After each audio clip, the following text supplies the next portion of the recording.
ഇവിടെ ക്യാമറ അപ്പുറത്തേനോ. അപ്പൊ ബാക്കി വിശേഷങ്ങൾ ഞങ്ങൾ പിന്നെ കാണിക്കുന്നതായിരിക്കും. ഗൈസ്, നാളെ ഞങ്ങൾക്ക് വിഷു പരിപാടിയാണ്.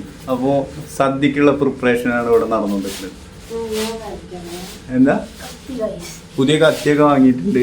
ഞങ്ങളിപ്പോൾ ഉള്ളത് അഭിഷേക് ബ്രോന്റെ വീട്ടിലാണ്.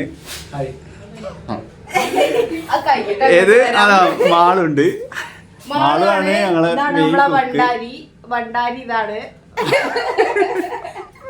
അപ്പൊ ബാക്കി വിശേഷങ്ങൾ ഞങ്ങൾ പിന്നെ കാണിക്കാം. ബാക്കി വിശേഷങ്ങൾ ഞങ്ങൾ പിന്നെ കാണിക്കാം. Okay, bye. ഇവിടെ ക്യാമറ അപ്പുറത്തേനോ. അപ്പൊ ബാക്കി വിശേഷങ്ങൾ ഞങ്ങൾ പിന്നെ കാണിക്കുന്നതായിരിക്കും.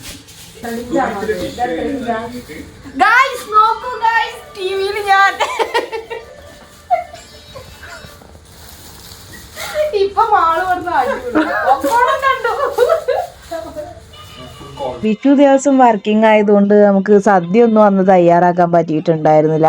അന്നേ നമ്മൾ പ്ലാൻ ചെയ്തതാണ് വെള്ളിയാഴ്ച വരുന്നുണ്ടല്ലോ അന്ന് പ്രിപ്പയർ ചെയ്യാം എന്നുള്ളത്. അതുകൊണ്ട് നമ്മൾ നമ്മളെ ഫ്രണ്ട്സിന്റെ അടുത്തേക്കാണ് പോയത്. അവരെ ഫ്ലാറ്റിലാണ് നമ്മൾ 4 പേരും കൂടി സദ്യ വെള്ളിയാഴ്ച ഒരുക്കാന്ന് വിചാരിച്ചത്.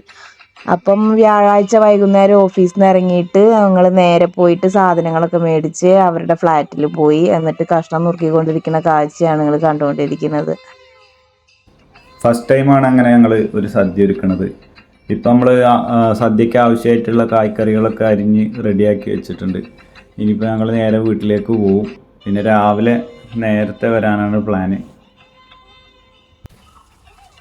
ഗൈസ്, ദിനം 2 സദ്യ ഡേ 2. പറഞ്ഞ പോലെ രാവിലെ തന്നെ ഞങ്ങൾ എത്തി.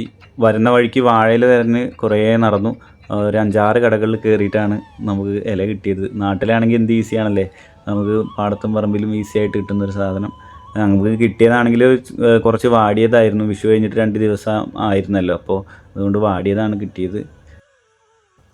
അങ്ങനെ ബ്രേക്ക്ഫാസ്റ്റൊക്കെ കഴിഞ്ഞതിന് ശേഷമാണ് ഞങ്ങൾ സദ്യയുടെ പ്രിപ്പറേഷൻ പരിപാടിയിലേക്ക് ഇറങ്ങുന്നത്. അതാണ് ഞങ്ങളല്ല, ഇവർ 2 പേരും. ഞങ്ങൾ 2 പേർക്കും വലിയ പണിയൊന്നും ഉണ്ടായിരുന്നില്ല.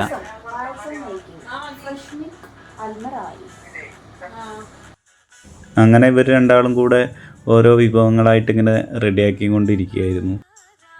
ഒരു പണിയില്ലായിട്ട് ടി വിയും കണ്ടിരുന്ന ഞങ്ങൾക്ക് ഇവർ പണി തന്നതാണ് ഈ മാങ്ങ. അത് മാമ്പഴ പുളിശ്ശേരിക്കുള്ളതായിരുന്നു. എന്തായാലും ഒരു 1:30 ആയപ്പോഴത്തേക്കും സദ്യ റെഡിയായി. ഏകദേശം 10-15ഓളം വിഭവങ്ങളും 2 കൂട്ടം പായസമൊക്കെ റെഡിയാക്കിയിരുന്നു. എന്തായാലും സദ്യ ഗംഭീരമായിരുന്നു.